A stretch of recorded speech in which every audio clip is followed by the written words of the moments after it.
The bingo call comes at 2:31 a.m., 190 miles inside Iranian airspace. Bingo is not a word that carries drama in the way that other aviation emergencies do. It does not carry the immediacy of engine failure or the finality of structural damage. Bingo is a fuel state, the point at which a combat aircraft must immediately discontinue its current mission and proceed directly to a recovery point or a pre-planned refueling contact. Bingo does not mean the aircraft is in danger yet. It means the aircraft will be in danger if nothing changes in the next 23 minutes. The word carries all of its weight in that interval, in the mathematics of range, fuel consumption rate, and the distance between the aircraft and the tanker that is supposed to be waiting at the designated refueling contact point 140 miles to the southwest. The pilot of Stryker 06, an FA-18F, completing the final egress leg of a deep strike profile against a hardened IRGC regional command node 240 kilometers north of Bandar Abbas, calls bingo at 2:31 a.m. and turns southwest toward the contact point. His fuel state is 4,100 pounds, sufficient to reach the contact point with approximately 600 pounds of reserve margin, if the KC-135 tanker is exactly where the air tasking order says it will be. The air tasking order places tanker track November 27 at position 25.44 north, 56.81 east, altitude 22,000 feet, available from 2:15 a.m. to 3 a.m. At 2:33 a.m., Stryker 06 queries tanker November 27 on the assigned pre-contact frequency. No response. He queries again at 2:35 a.m. No response.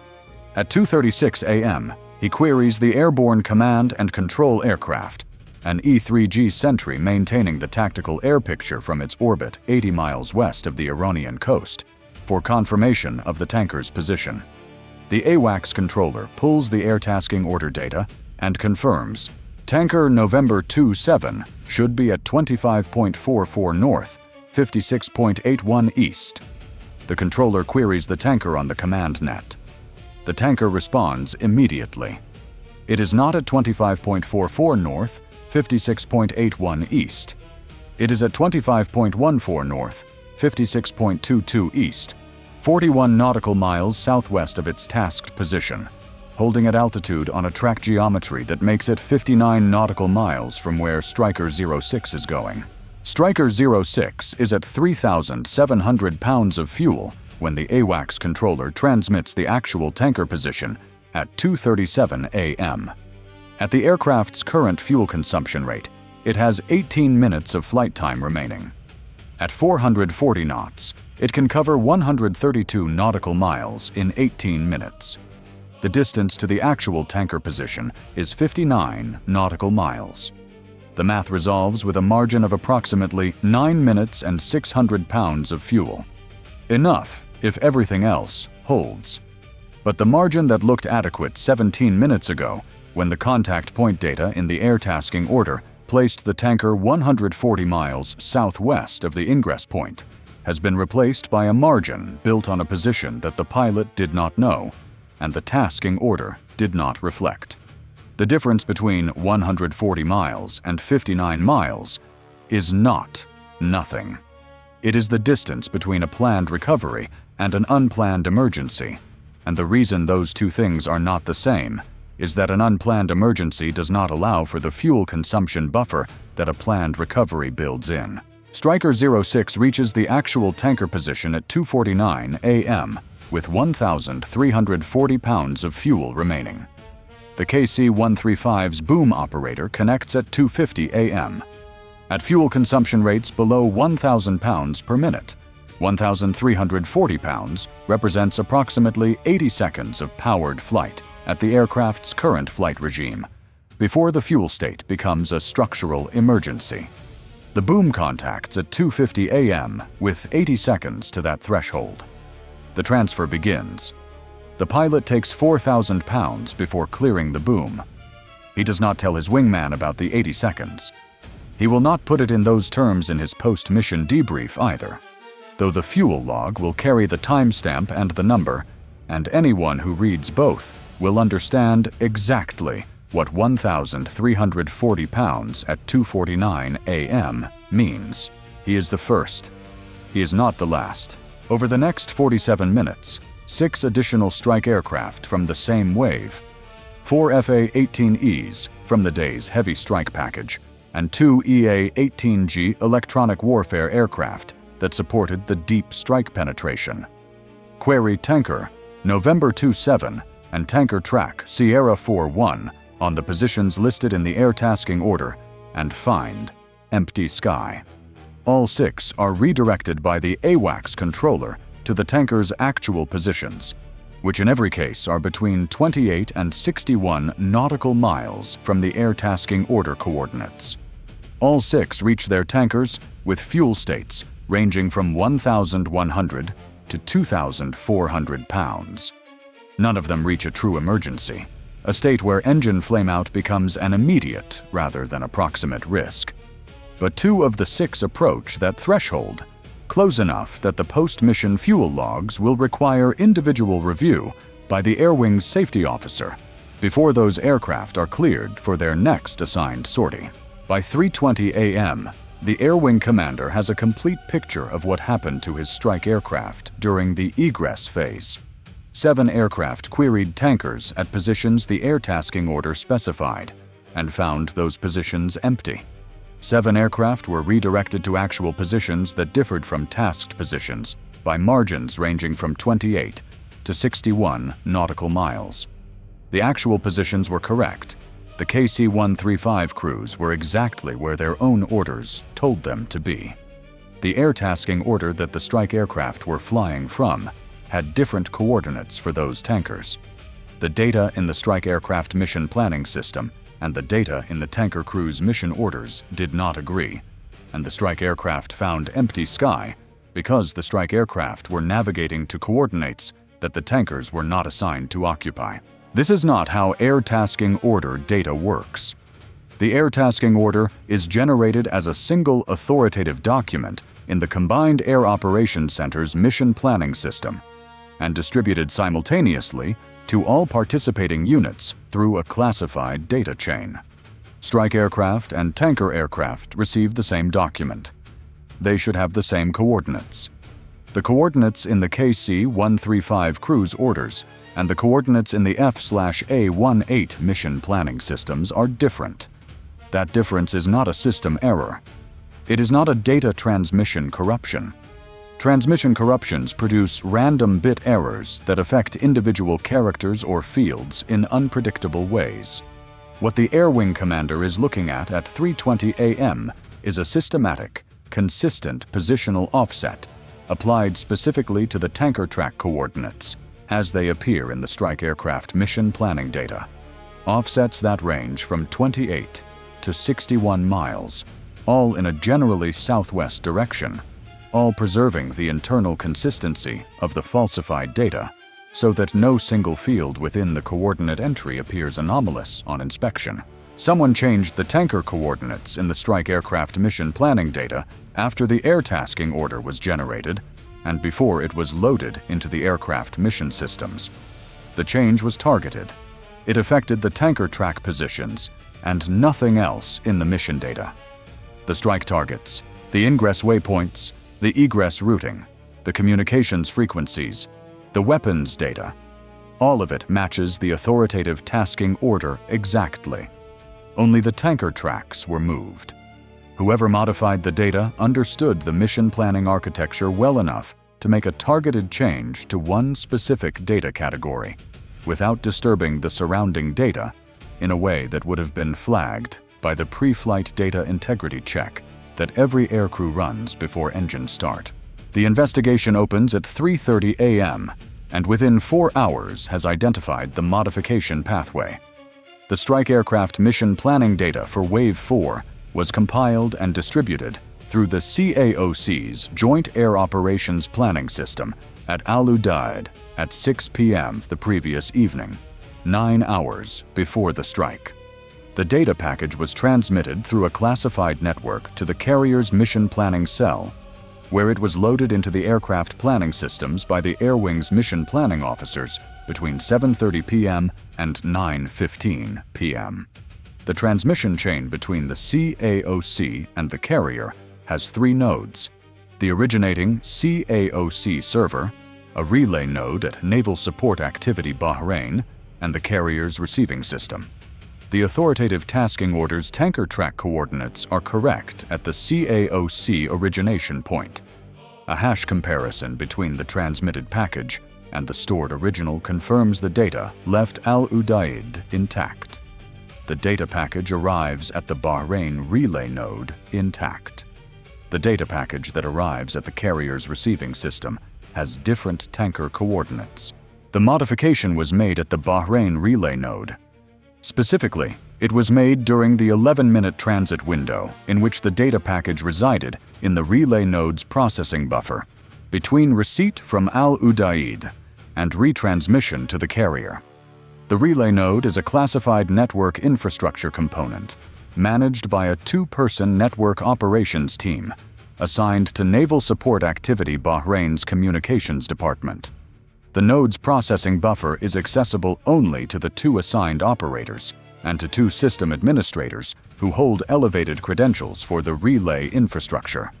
One of the 4 has a session log showing activity during the 11-minute window. The session accesses the buffer, modifies 4 coordinate fields in the mission planning data package, and closes. The session is logged against an administrator account. The session duration is 4 minutes and 12 seconds. The administrator account is assigned to a civilian network system specialist who has been supporting the Bahrain relay infrastructure under a 6-month contract for 9 months.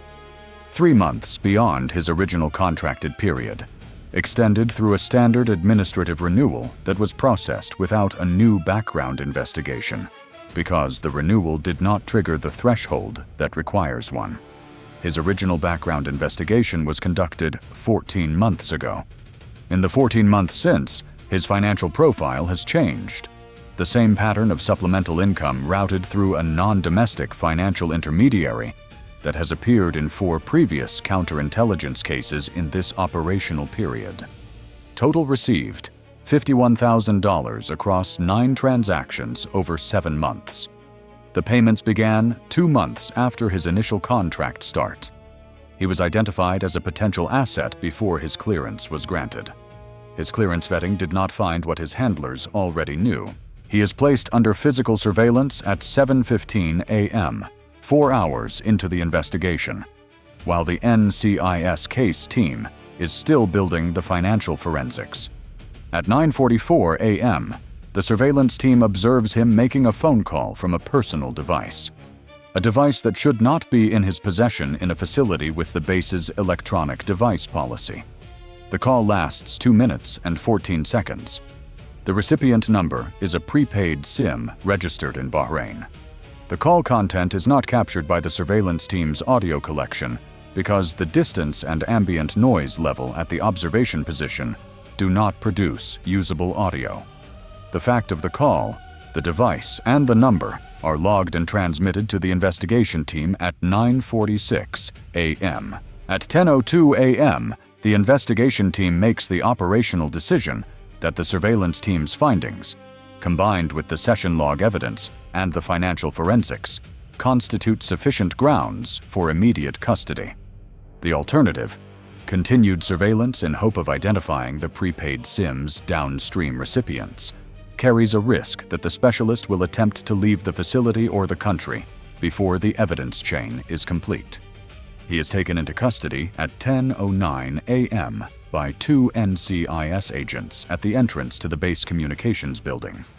He is carrying the personal device, which is immediately secured. His on-base workstation is imaged within the hour. The image recovers a deleted file containing a data structure consistent with the modified mission planning package, the version with the false tanker coordinates, stored in a temporary directory that the system's standard deletion process did not completely overwrite. Forensic recovery of the partial file confirms the coordinate values that appeared in the strike aircraft mission planning systems. They match what the carrier's aircraft flew from. They do not match what the tanker crews were assigned. The investigation's reach expands over the following 5 days. The prepaid SIM number traced from the 9:44 a.m. call resolves through Bahraini telecommunications cooperation to a routing chain that terminates in a communication architecture associated with an IRGC intelligence coordination network that Bahraini security services have been monitoring for 4 months. The monitoring has produced intelligence of peripheral value. The network's communication discipline has been sufficient to prevent the identification of its principals, but the March 15th call's timing and context provide the anchoring event that Bahraini counterintelligence needs to request a legal warrant for expanded interception. What the expanded interception produces in the following 14 days is not part of the current after-action record. It is held in a separate file. The separate file is active. The impact of the data modification on Wave 4's operational outcome is assessed in 3 categories. The first is safety. 7 aircraft reached tanker contact at fuel states below normal minimum reserve margins. 2 approached threshold states that constitute significant safety of flight events requiring post-mission review. No aircraft experienced engine flameout. No aircraft was lost. The closest approach to a catastrophic outcome was Striker 06's 1,340-pound fuel state at first contact, 80 seconds above the structural emergency threshold by the post-mission fuel log calculation. That 80-second margin was not planned. It was the residual of a mission profile that the pilot executed with the precision and fuel discipline that carrier aviation training produces, applied against a recovery geometry that was 59 nautical miles less favorable than the geometry his mission planning system told him to expect. 80 seconds is not a comfortable margin in an aircraft with a structural fuel emergency threshold. It is the kind of number that a pilot doesn't think about during the approach, because there is nothing useful to think about it with. The only action available is to fly the aircraft to the contact as efficiently as possible, and let the boom operator connect as fast as the equipment allows. That is what he did. It worked. The 80 seconds remained 80 seconds and did not become 60 or 40 or 0. The second impact category is operational. Wave 4's post-strike recovery was disrupted for 47 minutes of redirected tanker contacts, consuming AWACS controller bandwidth during the egress phase of a 9-aircraft wave, while the controller was simultaneously managing the threat picture, coordinating search and rescue standby coverage, and maintaining coordination with the Israeli Air Force deconfliction network, operating in adjacent airspace. The 47-minute disruption did not cause any of those other functions to fail. It compressed the controller's available attention in a way that is documented in the post-mission AWACS crew debrief as the highest workload period of any egress management event in Epic Fury's operational record to that date. The compression did not produce an error. It produced the kind of sustained performance under load that separates experienced crews from inexperienced ones, and that no after-action report can fully credit, because the failure that did not occur cannot be documented as precisely as the failure that did. The third impact category is what did not happen, and it is the most significant of the 3. The modification was made to Wave 4's data. Wave 4 carried 14 F/A-18 aircraft on a strike profile whose deepest elements penetrated to 290 kilometers inside Iranian airspace. If the tanker position offsets had been larger, 80 miles instead of 28 to 61, or if the tanker tracks had been moved in a direction that placed them outside the practical recovery range of the returning aircraft, rather than simply displaced from the planned contact position, the safety outcomes would have been categorically different. The investigation team's assessment of the modification's design concludes that the coordinate offsets were calibrated, large enough to generate fuel emergencies that would stress the recovery architecture and force the egress aircraft to extend their time in contested airspace, but not large enough to place every aircraft beyond recovery range. The modification was designed to create a controlled crisis, not an unrecoverable one. That calibration required precise knowledge of the strike aircraft's fuel loads, the strike profile's fuel consumption rates, and the geometry between the ingress points and the original tanker positions. knowledge that implies either access to the full mission planning data before the modification was made, or access to the carrier air wing's standard operating parameters at a level of technical detail that is not available through any open source. The data specialist had access to the full mission planning package during the 4 minutes and 12 seconds his session spent in the buffer. He had the data he needed to calibrate the offsets. He used it. The corrective action applied to the relay infrastructure within 24 hours introduces a second independent hash generated at the Al-Udeid origination point and transmitted separately through a non-relay channel to the carrier's receiving system for comparison before any data is loaded into aircraft systems. If the two hashes agree, the package is clean. If they disagree, the package is held pending investigation. The second hash cannot be falsified at the relay node because it is generated before the relay node receives the package.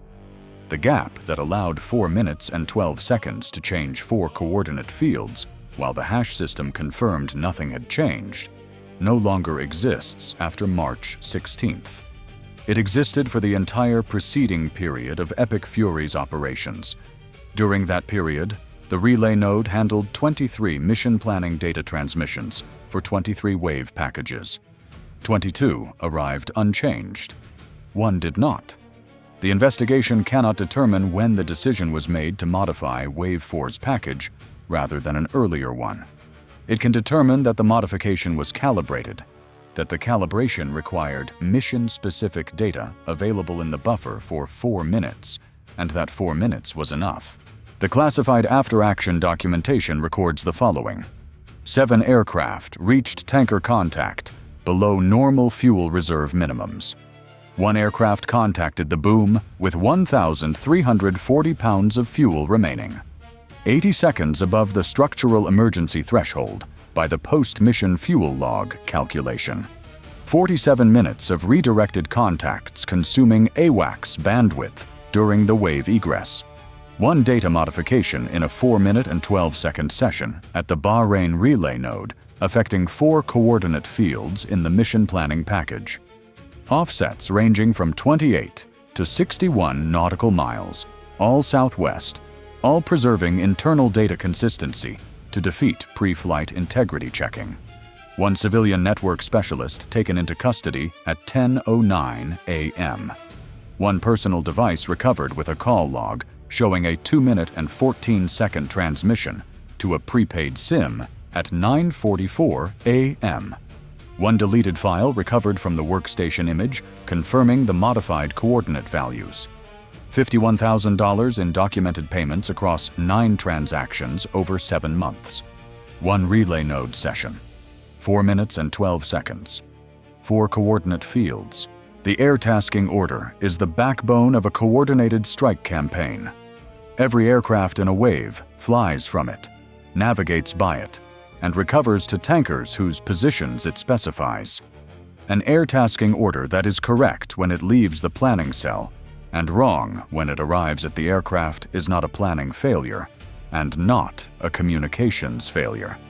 It is a targeting operation conducted against the data architecture of the strike itself, an attack on the mission before the mission launches, designed to manifest its effects not at takeoff, but at the moment of maximum fuel vulnerability, 190 miles inside hostile airspace, when the pilot calls bingo and turns toward a position that was moved while he was sleeping.